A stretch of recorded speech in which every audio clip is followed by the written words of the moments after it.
my name is Erin, and I just wanted to introduce myself because I'll be joining you on the next number of weeks as we go through these video series to shed a little bit more light on the Mindfulness and Acceptance Workbook for Teen Anxiety. But we're doing this from a parent perspective. So to tell you a little bit about myself, I'm a social worker and I've been practicing for almost 18 years. I'm currently working at the University of Guelph in the Counseling Services Department, and that's in Ontario, Canada.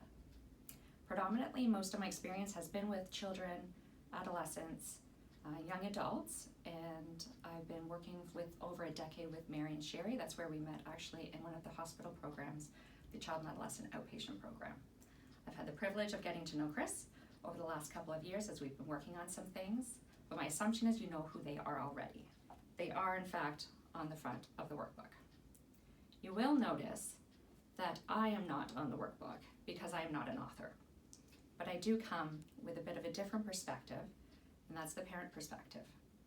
While I use this approach both with my clients as well as kind of managing some of my own emotional experiences, I'm also the parent of two amazing teenage boys, aged 13 and 15, and I've had the privilege of using this workbook with them.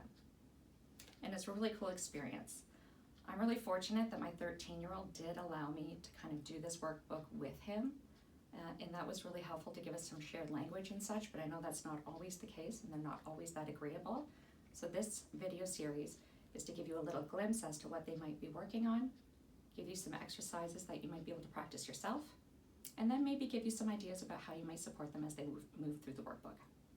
So I appreciate you tuning in, appreciate your openness, and we'll see you soon.